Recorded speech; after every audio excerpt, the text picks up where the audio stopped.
अस्सलाम वालेकुम जी। आज मैं जो रेसिपी आपके लिए लेके आई हूँ वो बहुत ही कम बजट में तैयार होने वाली रेसिपी है। बहुत टेस्टी कबाब की रेसिपी है। इसको आप रमज़ान में ज़रूर ट्राई कीजिएगा, इंशाल्लाह ताला आपको ज़रूर पसंद आएंगे। तो चलें इसको शुरू करते हैं बनाना। जी, सबसे पहले 4 मैंने ब्रेड के स्लाइसेस ले लिए, इनको चॉपर में डाल के मैं पीस लूँगी।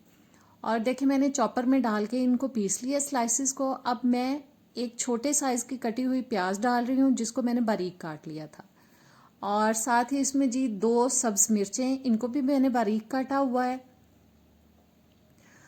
और मिर्चों के बाद अब मैं डाल रही हूँ इसमें 2-3 टेबलस्पून कटा हुआ हरा धनिया, 2 से 3 टेबलस्पून बारीक कटी हुई बंद गोभी जी। 1 टीस्पून जाएगा इसके अंदर कुटा हुआ सूखा धनिया, हाफ टी स्पून अजवाइन, 1 टीस्पून साबुत ज़ीरा। नमक आप अपने टेस्ट के हिसाब से डालिए। 1 टीस्पून कुटी हुई लाल मिर्च, हाफ टी स्पून पिसी हुई लाल मिर्च।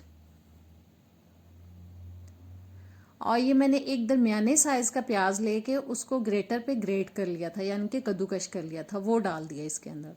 और अब जी हम इन तमाम चीज़ों को करेंगे अच्छे से मिक्स। और अभी मैंने बिल्कुल भी इसमें पानी शामिल नहीं किया। अच्छी तरह से मिक्स करने के बाद हमें जितनी ज़रूरत होगी उसके हिसाब से हम इसमें पानी शामिल करेंगे। और अब मैं एक घूंट इसमें पानी डालूंगी और उसको मिक्स करेंगे।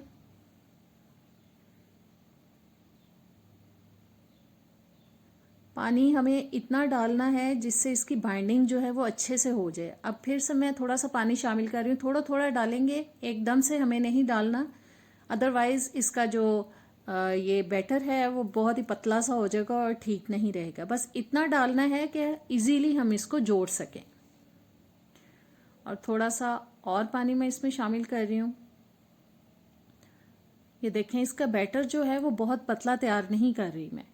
और अब मैं इसको मिक्स करने के बाद थोड़ा सा शेप दे के देखूंगी कि ये अच्छे से जुड़ रहा है कि नहीं। और ये देखें बहुत अच्छी तरह से इसकी बाइंडिंग हो रही है। और अब इसमें मज़ीद पानी हम शामिल नहीं करेंगे। और अब इसको आप जो भी चाहें शेप दे सकते हैं, मुट्ठी कबाब की शेप दे सकते हैं, किसी भी तरह के कबाब की इसको शेप दे सकते हैं। मैं शामी कबाब वाली शेप दे रही हूँ इसको। और बस कुछ भी लगाए बगैर हाथों पे पानी या ऑयल में इनको आराम से बनाती जा रही हूँ। बहुत इजीली आप इनको बना सकते हैं। और बस सारे कबाब अब हम तैयार कर लेंगे। और तैयार करने के बाद मैं आपको फिर से दिखाती हूँ। जी, सारे कबाब मैंने तैयार कर लिए हैं। ऑयल मैंने गर्म होने के लिए रख दिया था। बहुत ज़्यादा गर्म ऑयल में नहीं डालना है इनको, वरना फ़ौरन से ये ब्राउन होना शुरू हो जाएंगे। और हल्के गर्म ऑयल में मैं इनको डाल रही हूँ। और 6 से 7 मिनट हम हल्की आंच पे इनको फ्राई करेंगे। तेज़ आंच पे इनको नहीं फ्राई करना, हल्की आंच पे करेंगे ताकि ये अंदर तक पक जाएं। 6-7 मिनट हम दोनों साइड पे अच्छा सा कलर आने तक इनको फ्राई करेंगे। और जब तक मैं कबाब फ्राई कर रही हूँ, आपने अगर मेरे चैनल को सब्सक्राइब नहीं किया तो प्लीज़ सब्सक्राइब करें, बेल के निशान को दबाएं ताकि मेरी आने वाली तमाम वीडियोस के नोटिफिकेशंस आप तक आते रहें, मेरी वीडियोस के बारे में आपको पता चलता रहे। और अगर रेसिपी अच्छी लगी है तो इसको लाइक और शेयर भी कर दीजिएगा।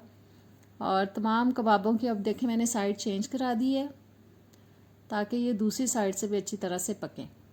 और बहुत प्यारा सा कलर आने तक हम इनको फ्राई करेंगे। हल्की आंच पे मैं इनको फ्राई कर रही हूँ ताकि ये कच्चे ना रहें।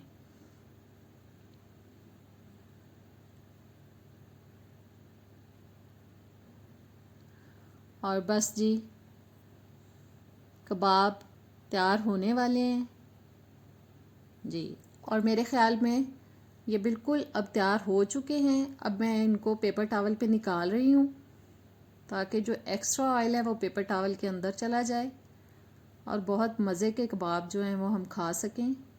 रमज़ान में ज़रूर ट्राई कीजिएगा, आपको बहुत अच्छी लगेगी रेसिपी। और बहुत ख़र्चा भी नहीं होता है इस पर, आसानी से आप बना सकते हैं इनको घर पे। और जो बाकी के कबाब 2 रह गए थे उनको भी अब मैं पैन में डाल रही हूँ फ्राई करने के लिए। जी, तो आज की रेसिपी आपको कैसी लगी? उम्मीद है अच्छी लगी होगी। इसको ज़रूर ट्राई कीजिएगा, मुझे कमेंट्स में बताइएगा। और अब मैं आपसे नेक्स्ट वीडियो तक चाहती हूँ इजाज़त दें। अल्लाह हाफ़िज़।